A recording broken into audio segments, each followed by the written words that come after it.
In the past, I had a very traumatic spiritual awakening, and it's my purpose to help you get through your spiritual awakening, to understand exactly what you're going through, how to handle it, and to prepare yourself for the coming harvest. So when it comes to the speed of your awakening and what to expect, I'm going to explain that to you and break it down so you know exactly what to expect going forward with your own spiritual awakening in regards to speed, progress, all that good stuff. So spiritual awakening is deeply rooted in many cultures, Kundalini being one, coming from the Hinduism culture. But when it comes to individuality, your specific experience, and the speed of your spiritual awakening, or even how to induce it, this is what you can expect. Some people have a sudden awakening, okay? This was partially me.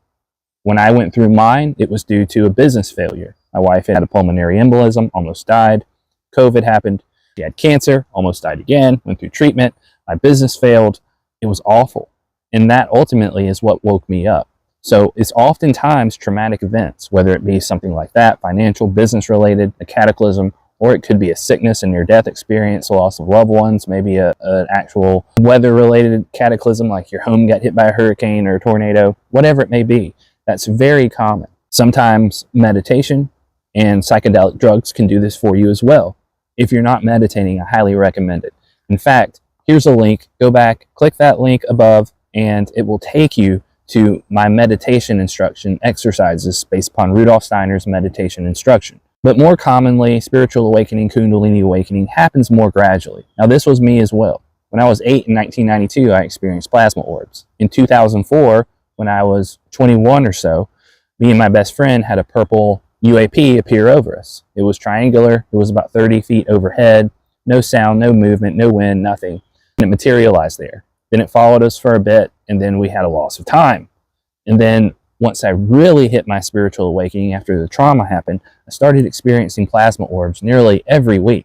Now, this doesn't mean you will too, because everybody's experience is different, which I'll get into here shortly. So yoga, meditation, breathwork, prayer, reading, esoteric understanding, the knowledge, all of that is paramount to you getting through and progressing in your spiritual awakening. Otherwise, you'll stay stuck. You have to put in the effort and the work, whether it's gradual or traumatic. With the traumatic spiritual awakening, Dr. Iztak Bintov, an Israeli physicist, he wrote some books on consciousness back in the 60s and 70s, I believe. Brilliant man. But he says that all of the people that are schizophrenic in mental institutions have gone through a spiritual awakening, a traumatic one, and they just don't realize it. And I do believe he's right in that. But your spiritual awakening is going to be different for everyone. You, me, everybody. It depends upon many factors. So individuals with a background in meditation or spiritual knowledge and understanding are going to have a different experience and interpretation and perspective over someone that kind of accidentally stumbles onto a spiritual awakening, like through taking LSD, magic mushrooms, traumatic experience in life, financial catastrophe, near-death experience. So it's going to differ between the two. So if you haven't had a spiritual awakening yet and you're not meditating, I highly recommend it. If you have had a spiritual awakening and you're not meditating, I highly recommend it. Your psychological state is going to influence this as well. You know, your entire purpose here on earth is to learn to overcome fear, judgment, and manage your emotions. That's what you're here to do. It's an emotional simulator. So you're here to learn how to manage these emotions, because emotions are the greatest teachers, because in the higher dimensions, you may not experience emotions like you do here. And those emotions have a very big, important purpose for you and your spiritual progress, growth, and evolution. Your physical body is going to influence this as well. There's an influencer, Jordan Crowder, that went through a spiritual awakening in 20 after he nearly died from alcoholism. Like, he was drinking 23 hours a day. He was near death. Doctors were stunned. But his condition, his physiology, and his addiction ultimately led him to his spiritual awakening. And when he awoke, he overcame it miraculously, to the point where his doctor cried when she saw his blood work, because she didn't understand exactly how this happened. It was unheard of. Like, for me, my life circumstances influenced it. It was stress and fear and a scarcity mindset, because my business failed and I was terrified. My wife had been sick. She almost died. Started this business, did great. Then all of a sudden it tanks, and I get hit with all of these credit card chargebacks because I can't fulfill the services that they paid for. And it was the scariest time of my life. But had I not gone through that, I wouldn't be here today making this video for you. Cultural and religious background is going to influence you as well. If you're engaged in dogmatism, fundamentalism, that's a hurdle that you have to overcome. And you're going to have to work through that. Again, here's a link. What you want to do if you're a follower of Christ, you want to understand the real teachings of Jesus. not the man-made manipulations of the teachings of Jesus, or like the hijacker Paul, or like Revelation, which registers really low on the map of consciousness by David Hawkins because it's so fear-based and it's doom-based. So your background and cultural upbringing is certainly going to influence that as well. So the important thing to do is learn symbology, because God and the ultimate source creator of the universe communicates to you daily through symbolism and synchronicity. You probably miss it if you're in the beginning of stages of your awakening, but it's there. You have to learn to pick up on that. But you also have to learn to understand how to symbolically read and break down the great avatars of the past that came and gave us real spiritual truths, like Jesus and symbolism. You know, while speed, specifics, happenings can differ, there are some consistencies that we can look for in your spiritual awakening. Sensations of energy moving through the body, seeing auras when you close your eyes or when you're falling asleep or just waking up or meditating. I started seeing the color indigo. In fact, I've seen it since I was a child.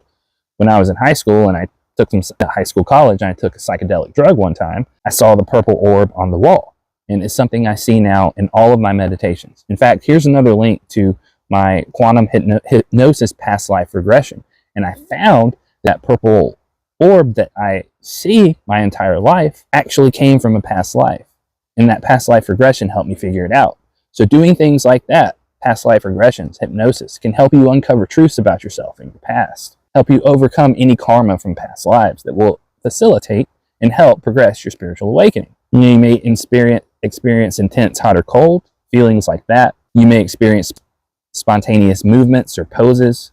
These are known as kriyas. Now for me, it's mostly images that I see that not pop up in my mind's eye as a big part of my meditation and visualization and imagination, but I have images that pop up in my field of vision when my eyes are closed, when I'm looking at the back of my eyelids and they appear. Those are a great indicator of a spiritual awakening. It can be auditory.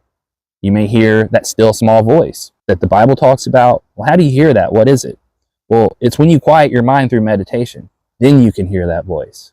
Otherwise, it's going to be drowned out by all of your reptilian brain thoughts. And you're going to experience extreme emotions because that's the whole point, right? You may experience bliss, despair. You may run a gamut of emotion, but that's the greatest teacher. That's a teacher for you.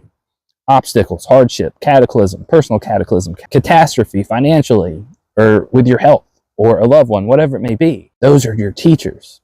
The bad stuff and the suffering, even negative fear-based entities that are trying to manipulate you, are a teacher here. It's all for you to learn, understand, and overcome. So, if you've experienced these things, if you're going through this, go ahead and subscribe to the channel. This is what I do. This is what I'm here to help you with.